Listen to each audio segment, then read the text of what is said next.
Vous pouvez trouver avec moi d'abord Deutéronome, chapitre 8. Nous allons revenir sur la prédication commencée la semaine dernière sur la famine d'entendre les paroles de l'Éternel. Nous avons distribué là ceux qui veulent des aides, une aide pour la prise de notes. Et aujourd'hui, je ne vais pas prendre le temps de présenter un peu Amos et les détails de cette prophétie. Vous pouvez consulter la prédication de la semaine dernière si vous voulez ces détails. Nous allons regarder directement ce qui est dit par rapport à la famine de la parole de Dieu. Mais d'abord ici en Deutéronome 8, parce que Amos connaissait bien ce passage et il fait allusion, l'Esprit en tout cas fait allusion à ce qui est dit ici. Alors, est-ce que vous savez ce que c'est Deutéronome? Ça veut dire la deuxième loi, la deuxième fois que la loi est énoncée au peuple. Et Deutéronome chapitre 8 s'inscrit dans le cadre des discours d'adieu que Moïse a adressé au peuple d'Israël juste avant sa mort. Alors pour se placer, vous pouvez regarder ce plan ici. Le peuple d'Israël avait quitté l'Égypte, qui est à gauche là sur le plan. Et si vous suivez un peu la trace en rouge là, ils avaient passé 40 ans, nous savons, dans le désert. Et puis à un moment, Dieu leur a dit qu'ils devaient contourner Édom et Moab. Et donc ils arrivent finalement vers la terre promise, mais du côté est. Et donc ils vont traverser le Jourdain de l'est à l'ouest, juste en face de Jéricho, juste au-dessus donc de la mer Morte, là à la fin de cette ligne rouge.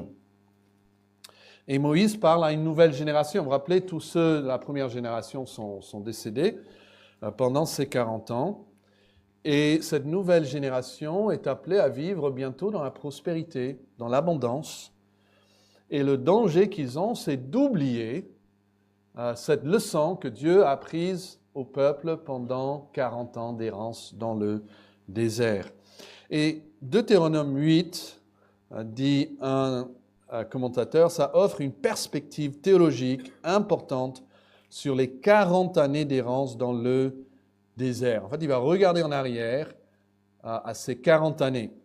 Et le but de ce chapitre, c'est de, en fait, prévenir Israël d'orgueil lorsqu'ils vont posséder cette belle terre. Et le cœur, je pense, du message de ce chapitre, c'est que la dépendance qu'ils ont forgée, la dépendance de Dieu qu'ils ont forgée dans le désert doit rester, même lorsqu'ils vivent avec des richesses. Il faut se rappeler aux jours de prospérité les leçons apprises dans l'adversité. Ce n'est pas toujours évident. Il dit Deutéronome 8, regardez le premier verset, « Vous observerez et vous mettrez en pratique, dans la terre promise, tous les commandements que je vous ai prescrits, que je vous prescris aujourd'hui, afin que vous viviez, que vous multipliez et que vous entriez en possession du pays que l'Éternel a juré de donner à vos pères. » Verset 2. « Souviens-toi. » Vous voyez, il les pointe un peu vers l'arrière. Il dit « Souviens-toi de tout le chemin que l'Éternel, ton Dieu, t'a fait faire pendant ces 40 années dans le désert, afin de t'humilier et de t'éprouver, pour savoir quelles étaient les dispositions de ton cœur, et si tu garderais ou non ces commandements. » Alors, on parle beaucoup de nos jours de formation professionnelle, d'apprentissage, mais imaginez les jeunes, s'il y avait un apprentissage offert où il fallait attendre 40 ans avant de recevoir le diplôme. Même les doctorats, ils n'attendent pas si longtemps que ça. Alors si Dieu prend 40 ans pour graver une leçon dans le cœur de son peuple, je pense qu'elle est d'une importance capitale. Et Moïse rappelle que Dieu a conduit Israël dans le désert, vous voyez ça au verset 2, pour l'humilier, pour l'éprouver, pour sonder son cœur, afin de lui apprendre l'obéissance. Et puis au verset 3, Moïse évoque plus précisément la manne ici. Et on se rapproche de notre thème de famine. Il dit verset 3, « Il t'a humilié, il t'a fait souffrir de la faim, et puis il t'a nourri de la manne que tu ne connaissais pas et que n'avaient pas connu tes pères, afin de t'apprendre quelque chose. » Alors Dieu révèle que s'ils ont eu faim, ce n'est pas juste à cause du désert. Et si Dieu les a nourris de cette façon miraculeuse, ce n'était pas juste parce que c'était un plan improvisé. Dieu s'est dit, mince, alors on est dans le désert, qu'est-ce que je vais faire? Et donc il invente la manne. Tout cela visait à les instruire. Vous voyez ça? C'était profondément pédagogique. Et dans toutes nos épreuves, Dieu veut nous apprendre des choses. Il ne veut pas gaspiller une cuillerée de souffrance dans nos vies. Pensez ça, Dieu ne nous donne jamais un seul gramme de souffrance en trop. Tout ce qu'il nous donne est nécessaire. Et l'instruction se passe en 2 temps, si vous avez vu. Le peuple a d'abord souffert intensément de la faim. Ils ont réalisé que tout autour d'eux, il n'y avait rien à manger. Et cette privation totale visait à leur faire prendre connaissance qu'ils ne pouvaient pas se nourrir eux-mêmes. Et après, en 2e temps, Dieu fait descendre la manne du ciel d'une manière inexplicable, au point qu'ils appellent la manne. La manne, en fait, c'était un mot pour dire un peu c'est quoi. Vous n'avez pas de référence, vous ne connaissez pas ce que c'était. Mais notez maintenant attentivement ce que Dieu veut leur enseigner. Et si vous pouvez, même les jeunes, identifier qui dans le Nouveau Testament a cité ce verset de mémoire. Verset 3.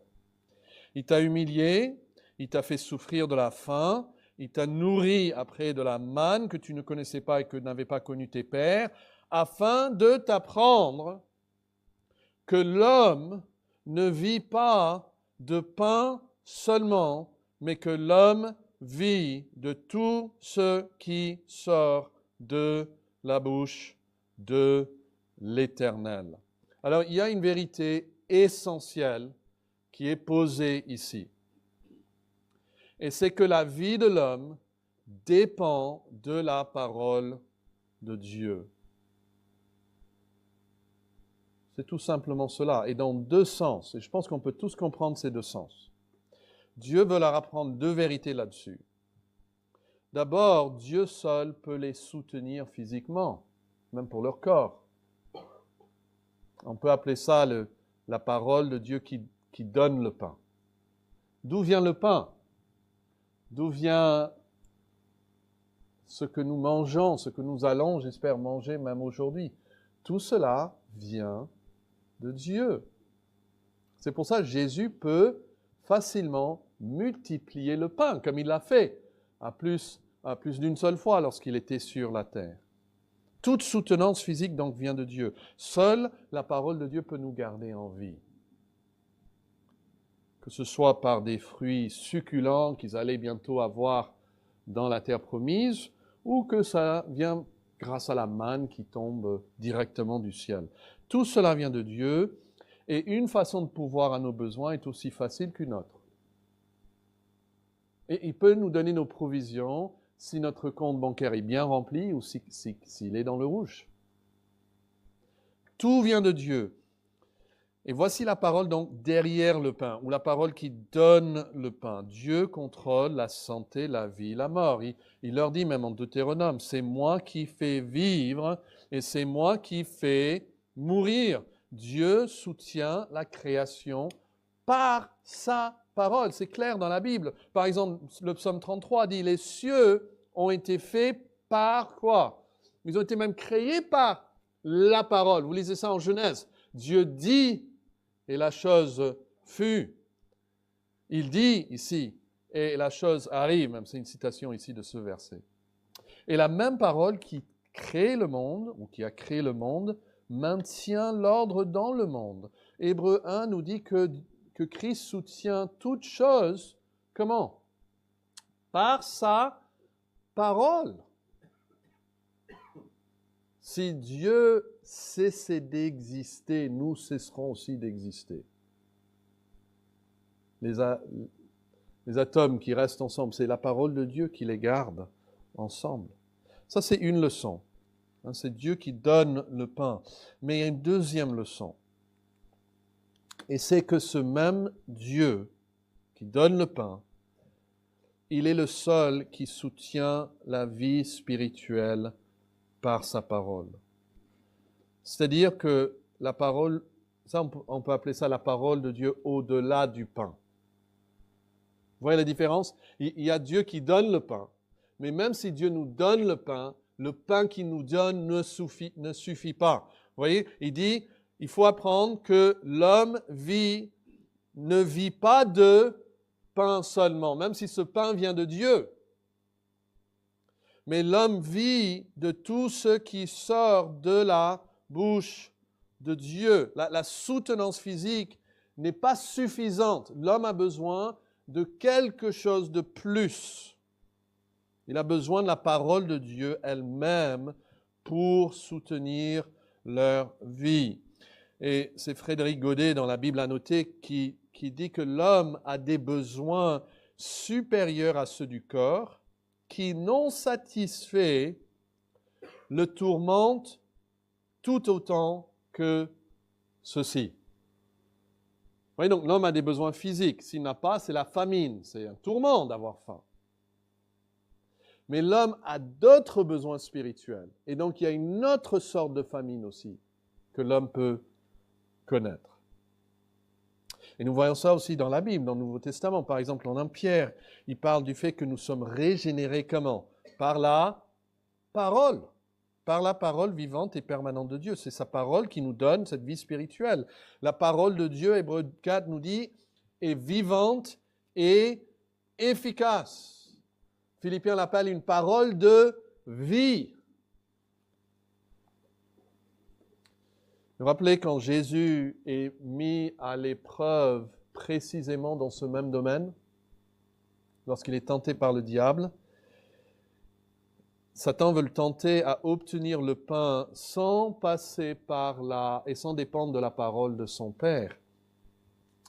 Mais Jésus sait que chercher le pain en dehors de la parole divine, ça revient à se priver de la parole céleste, de ce qui vient de Dieu. Et Jésus préfère se priver du pain terrestre que de couper le lien avec le pain céleste. Il rejette donc le pain terrestre, se soumet à la parole en citant Deutéronome 8.3, c'est en Matthieu 4, verset 4. Jésus répondit, il est écrit, l'homme ne vivra pas de pain seulement, mais de toute parole qui sort de la bouche de Dieu. Donc voici la vérité essentielle. La vérité essentielle, je le répète, c'est que la vie de l'homme dépend de la parole de Dieu. Dépend dans deux manières, ou dans deux domaines. Domaine physique, pour notre vie. C'est pour ça, avant chaque repas, j'espère, on rend grâce à Dieu pour ce pain qu'il nous donne. C'est pour ça que si nous sommes guéris, c'est lui qui le fait. Mais aussi dans le domaine spirituel, c'est sa parole qui nous donne la vie. On ne peut pas trouver la vie spirituelle ailleurs. Ceci étant vrai, voici la vérité opposée, la vérité qui contraste, si vous voulez, à cela. Et pour cela, je vous demande d'aller en Amos. Il y a cette vérité essentielle, mais maintenant, il y a la sentence ultime, le jugement ultime. Qu'est-ce que c'est? Ce serait donc la famine. physiquement, on ne peut tout simplement pas vivre sans nourriture. Être privé de la nourriture, c'est d'être condamné à quoi? Condamné à la mort. Et donc la sentence ultime, c'est la famine. Et dans le domaine spirituel, la sentence ultime, c'est d'être privé de la parole de Dieu. Cette parole, la famine de cette parole entraîne une mort inéluctable. Alors, vous êtes en Amos, j'espère. Et on a vu la semaine dernière qu'il vient du Juda, il vient du royaume du Sud. Il va au royaume du Nord, sous le règne de Jéroboam II. Il arrive dans un temps où le royaume du Nord est prospère, en fait. Il y a beaucoup de richesses. Mais je veux sauter directement au jugement divin qu'il annonce. Qu'il annonce en Amos 8, à partir du verset 7. L'Éternel a juré par la gloire de Jacob, je n'oublierai jamais aucune de leurs œuvres. Le pays, à cause d'elle, ne sera-t-elle pas ébranlé, et tous ses habitants ne seront-ils pas dans le deuil? Le pays montera tout entier comme le fleuve, il se soulèvera et s'effacera comme le fleuve d'Égypte. En ce jour-là, dit le Seigneur l'Éternel, je ferai coucher le soleil à midi, j'obscurcirai la terre en plein jour. Je changerai vos fêtes en deuil et tous vos chants en lamentation. Je couvrirai de sacs tous vos reins. Je rendrai chauves toutes les têtes. Je mettrai le pays dans le deuil comme pour un fils unique et sa fin sera comme un jour d'amertume. Quel jugement! Et dans ce contexte,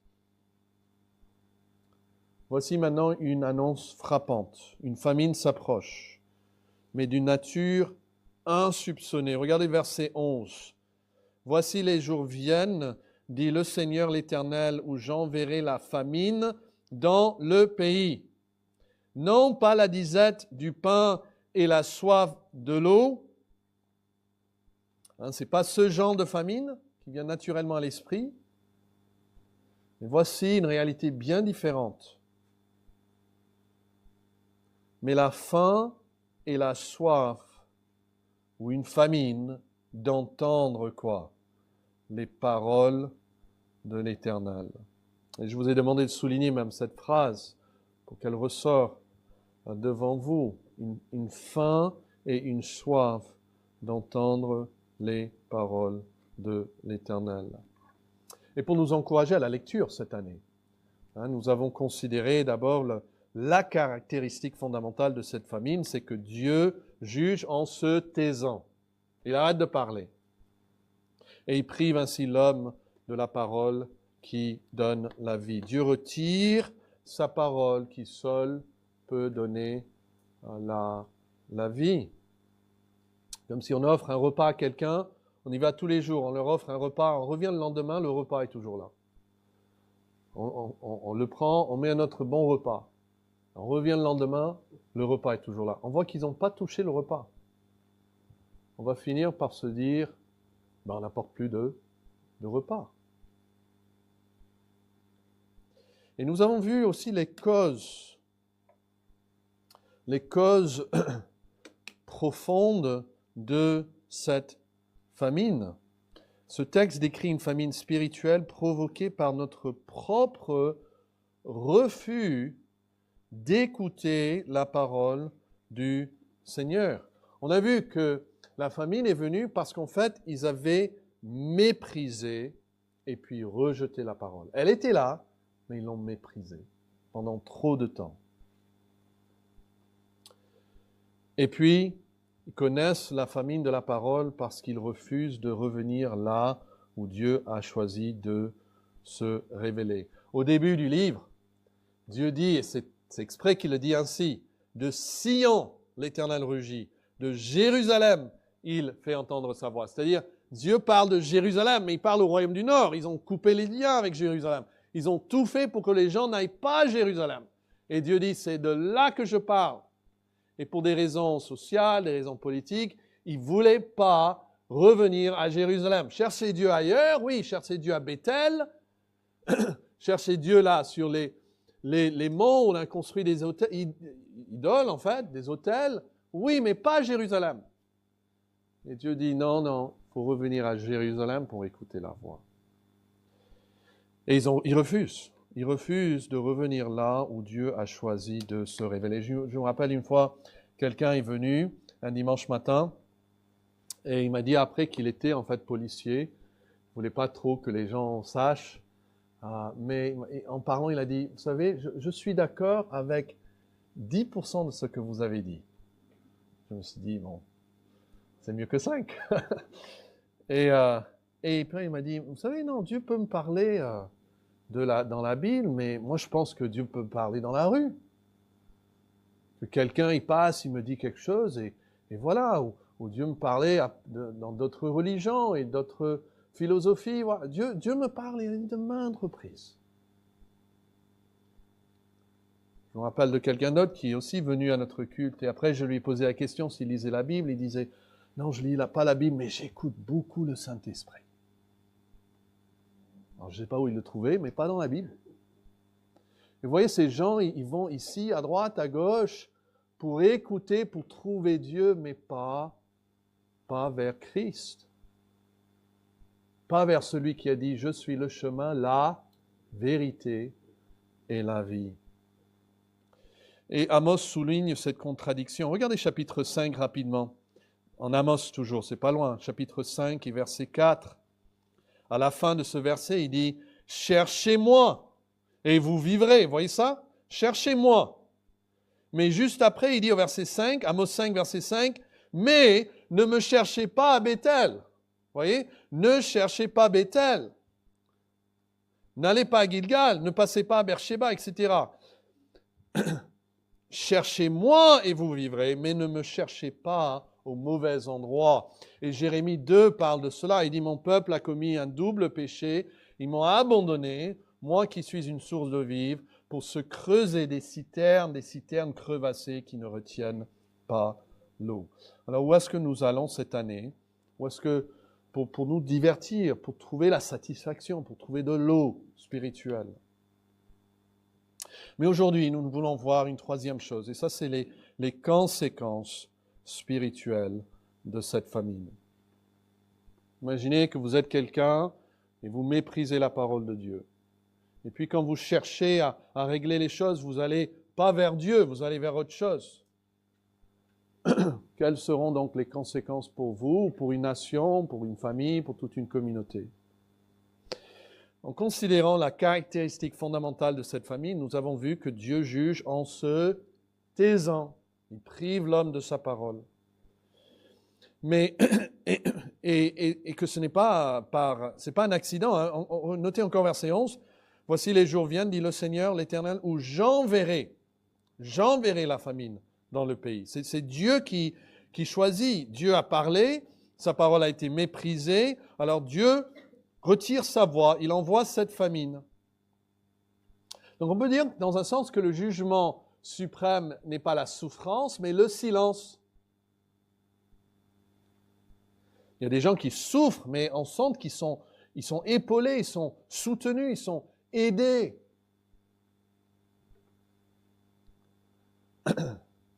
Nous avons entendu quelques-uns hier le témoignage à Saint-Denis d'un frère qui a passé 2 ans et demi en prison, les talibans. Quand il a demandé une Bible, on lui a apporté un Coran. On lui disait que sa femme l'avait déjà oublié, qu'elle avait trouvé un autre homme. Et il n'avait que le Seigneur. Et il a témoigné que pendant ces presque 900 jours, Dieu l'a gardé. Mais vous savez, il y a des gens qui souffrent beaucoup moins et ils finissent par se suicider parce qu'ils n'ont pas d'espoir. Mais quelles sont les conséquences qui sont soulignées ici? Et d'abord, c'est ce qu'on pourrait appeler l'errance et la confusion spirituelle. Regardez le verset 12. C'est très important ce verset parce que c'est la conséquence. Ils seront alors errants. D'une mer à l'autre, du septentrion à l'orient, ils iront ça et là pour chercher la parole de l'Éternel, et ils ne la trouveront pas. Quelle triste image, hein? C'est un peuple qui marche sans direction, qui cherche mais ne sait pas où aller, qui n'a plus de repères spirituels, plus de paroles fiables. Ils sont dans l'incapacité vraiment de discerner maintenant la volonté du Seigneur. C'est un peuple qui marche sans boussole. Je fais appel à la grande littérature française en disant ça, mais dans une des aventures de Tintin, il y a les frères Dupont qui conduisent dans le désert et tout d'un coup ils voient qu'une autre voiture était devant eux, qui a rejoint la route. Ils se disent, wow, ça doit être la bonne route. Et donc ils la suivent et après un temps ils voient qu'une autre voiture et ils suivent une autre voiture jusqu'à ce que, wow, ils disent, oh, cette route a été empruntée par beaucoup de voitures.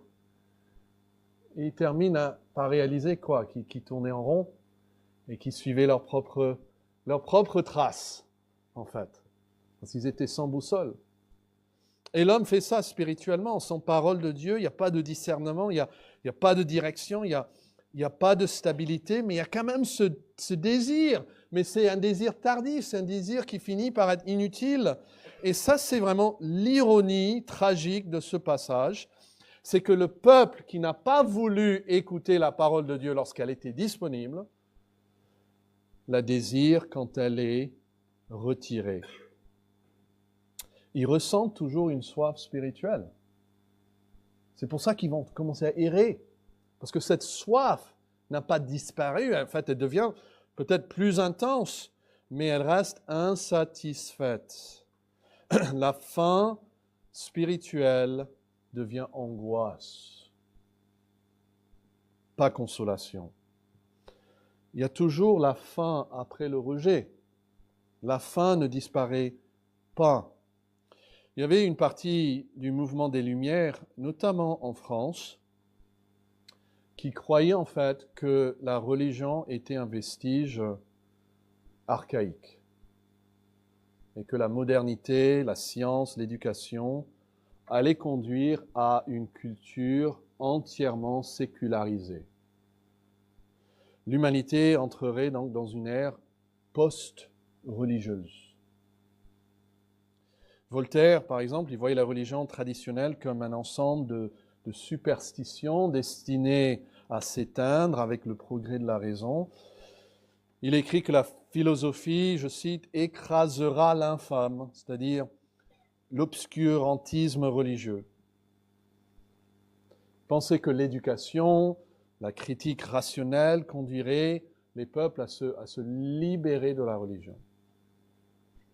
Diderot, encore plus, imaginez une société vraiment sans religion. La religion n'aurait aucune place. Il a même affirmé que l'homme sera libre que lorsqu'il aura écrasé le dernier roi avec les entrailles du dernier prêtre. Plus de prêtres, plus de religion. Pour lui, la religion était même un obstacle à la liberté. Mais quel a été le résultat de cela? Est-ce que nous sommes arrivés à un monde où maintenant tout le monde est heureux, maintenant qu'on s'est débarrassé de Dieu, où tout le monde n'a plus soif, où tout le monde a trouvé les réponses dans leur propre intelligence? Non, regardez autour de vous, vous voyez que le résultat, c'est l'errance et la confusion spirituelle.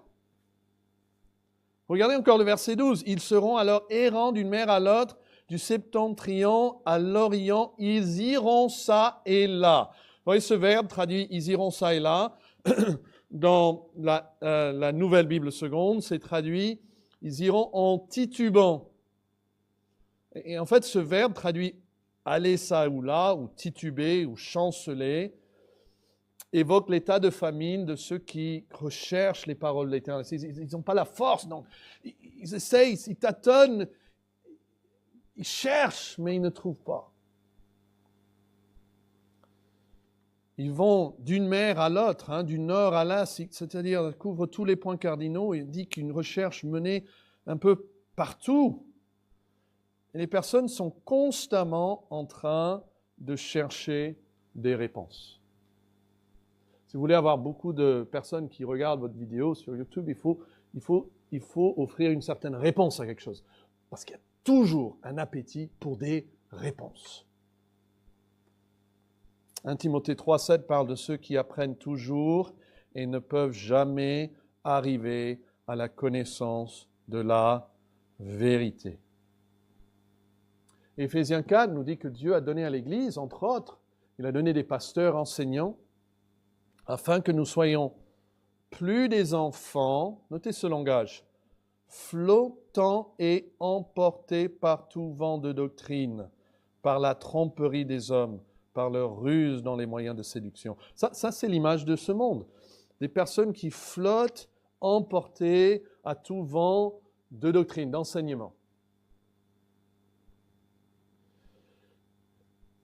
Et vous connaissez peut-être des gens comme ça, vraiment insatisfaits, cherchant partout une réponse, mais ne pouvant la trouver.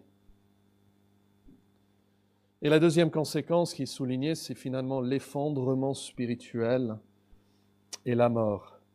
C'est ça au verset 13, Amos 8, verset 13. En ce jour-là, les belles jeunes filles et les jeunes hommes mourront de soif. Les jeunes qui êtes là, sachez que votre jeunesse fuira bientôt loin de vous. Et ici, l'image, c'est que même les plus vigoureux, même les plus prometteurs, s'effondreront sans la parole. La force humaine ne compense jamais l'absence de la parole divine. Il y a des gens qui pensent, je peux le faire tout seul. Mais ils vont finir par s'effondrer.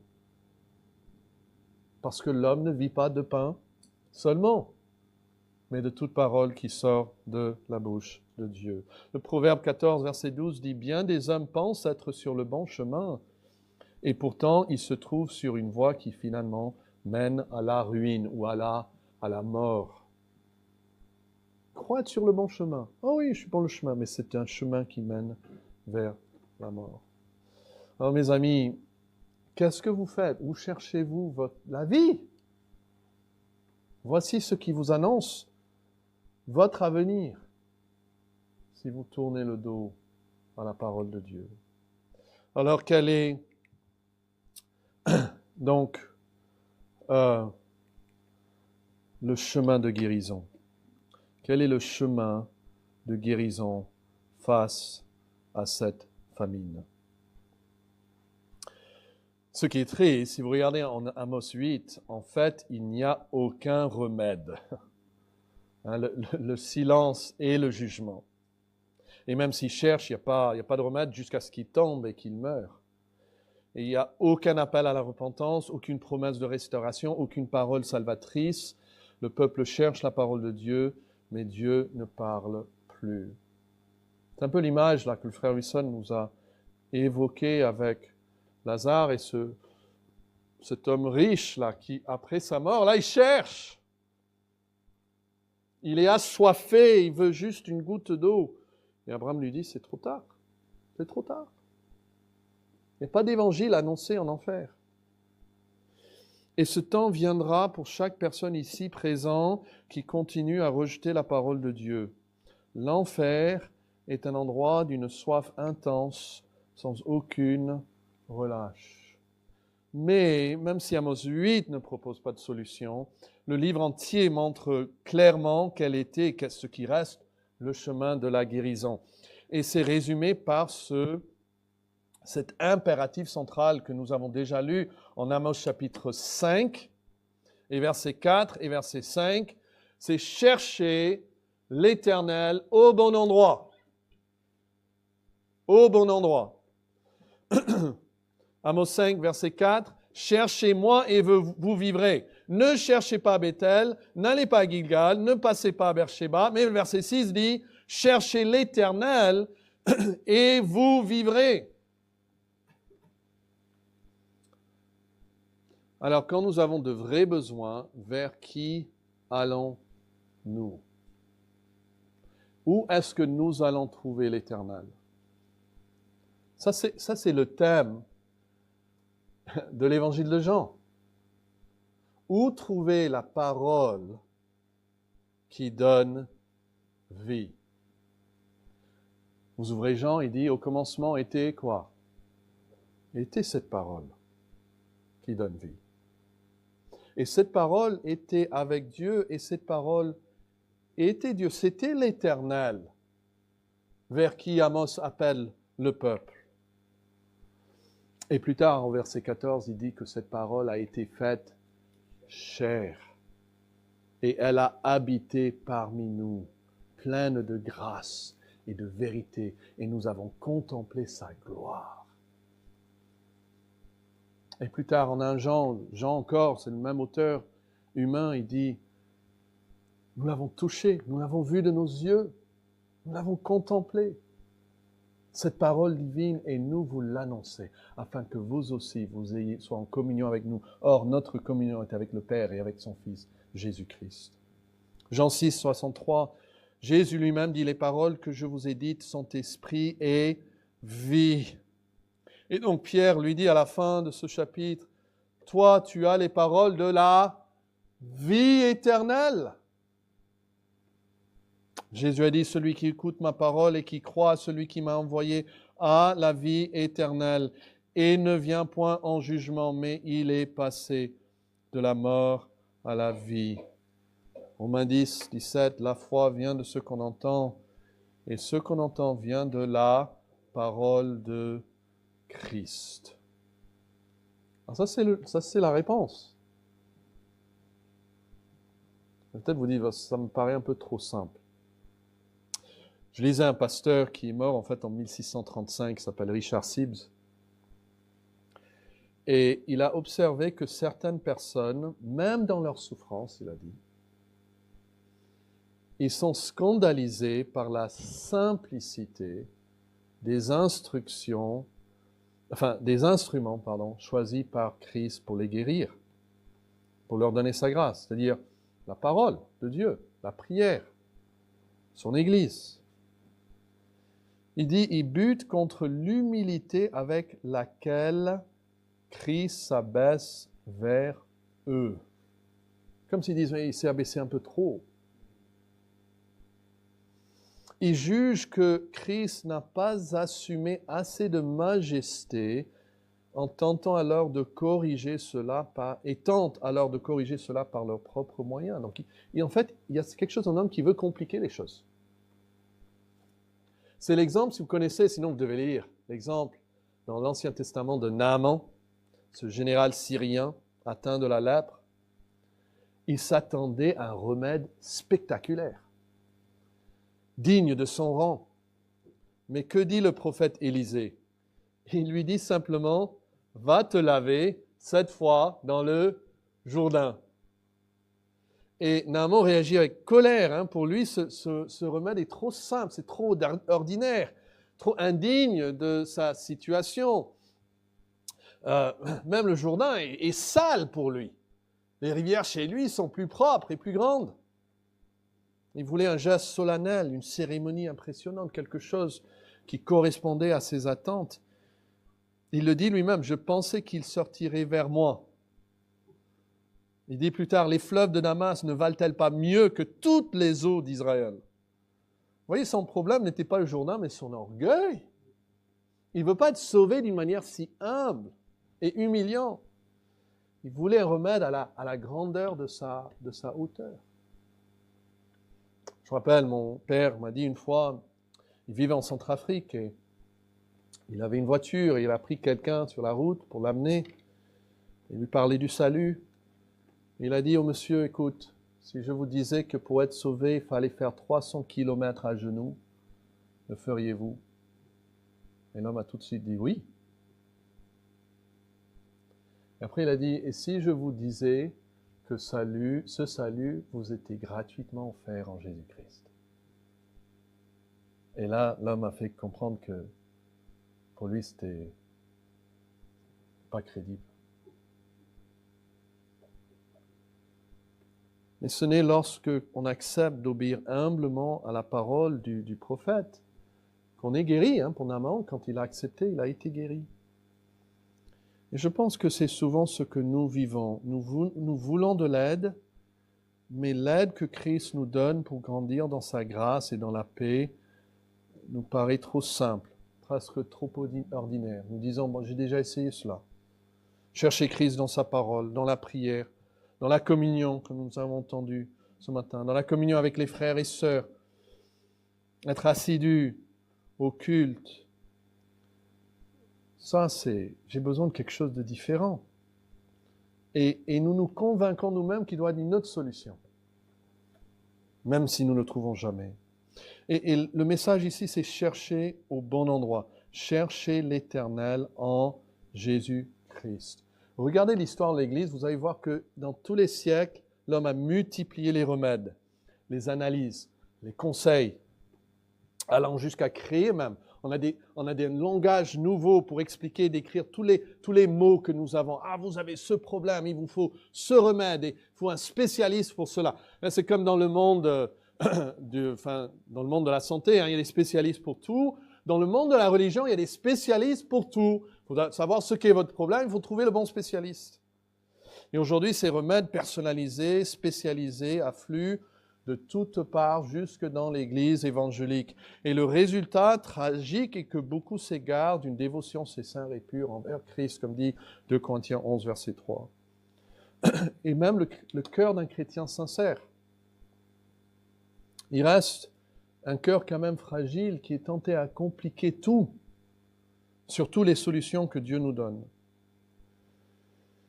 Mais ma sœur, mon frère, imaginez que même dans la nuit, même dans les ténèbres que vous ressentez, si Dieu vous appelait simplement à prendre votre lit et à marcher par la foi, en obéissance à sa parole, à vous lever tous les matins, pour chercher dans la prière. Et notre chair réagit, c'est trop simple, ça ne peut pas marcher. Et donc par orgueil et par ingratitude même, nous restons coincés dans la complexité de notre situation au lieu d'emprunter le chemin simple de l'Évangile. Et ce pasteur, il nous encourage à nous réjouir des fruits simples, des fruits qui sont si très bas, il dit. Hein, sur un arbre, il y a des fruits très hauts, mais Dieu met des fruits tout bas pour nous. Il dit, réjouissez-vous de ces fruits qui sont tout bas, ces moyens ordinaires. Dieu vous offre sa grâce. Donc cherchez-le au bon endroit. Cherchez l'Éternel en Jésus-Christ. Et l'autre remède que la Bible donne, non seulement il faut le chercher au bon endroit, mais il faut le chercher au bon moment, n'est-ce pas? Hébreux 3, verset 15. Pendant qu'il est dit, aujourd'hui, si vous entendez sa voix, n'endurcissez pas vos cœurs comme lors de la révolte. Juste cette semaine, j'ai entendu un homme très célèbre dans le domaine de la littérature aux États-Unis. Il sait qu'il va mourir, il a un cancer, il sait qu'il va mourir, et il a des amis chrétiens. Et donc il est venu publiquement pour dire qu'il pensait maintenant qu'il allait se convertir au christianisme, mais qu'il voulait le faire au dernier moment. Et donc il a dit, je vais le faire, ne vous inquiétez pas, il a dit, mes amis chrétiens, ne vous inquiétez pas, je vais le faire, mais pas aujourd'hui. Quelle tristesse de remettre à demain, lorsque demain ne nous est même pas promis. Quand est-ce que vous allez vraiment tout donner au Seigneur? Les jeunes, il ne faut pas dire quand j'ai 18 ans, 20 ans, 22 ans, là, c'est toujours la suite, toujours l'avenir. Et puis ça devient trop tard. Trop tard. Le jour de grâce est un jour qui est court. La vie disparaît dans un instant. Aujourd'hui est le jour du salut. Prions.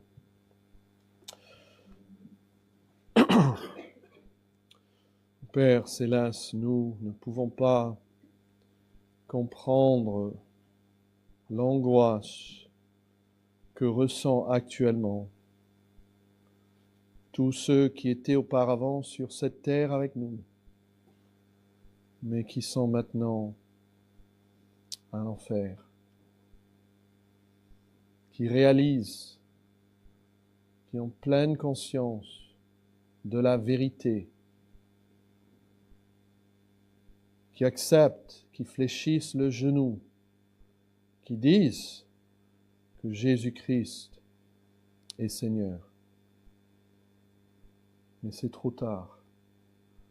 Et ce sera pour toujours, et toujours, et toujours trop tard.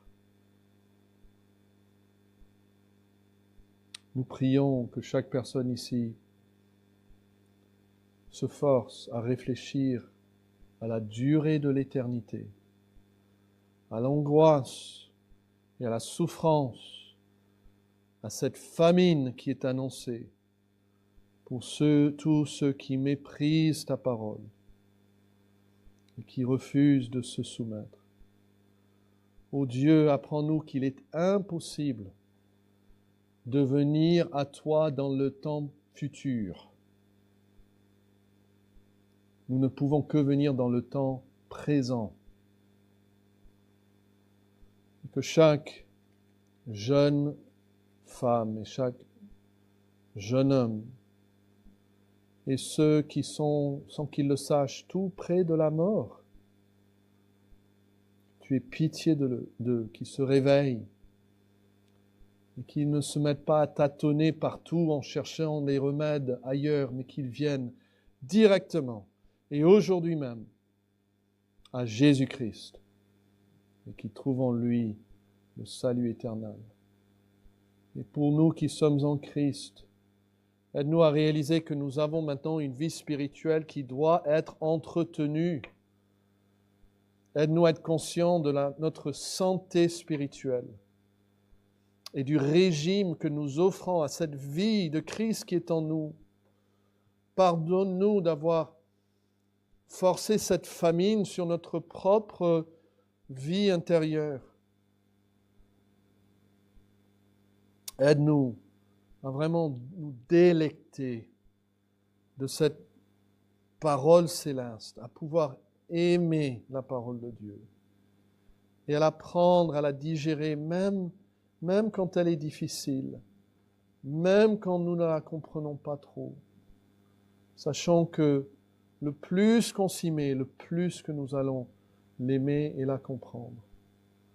Ô Dieu, que cette année soit une année de croissance avec la parole et en communion avec Jésus-Christ. Nous prions en son nom et pour sa gloire. Amen. Amen. Amis, la parole de Dieu, vous l'avez entendu, maintenant à nous de veiller à répondre et à agir.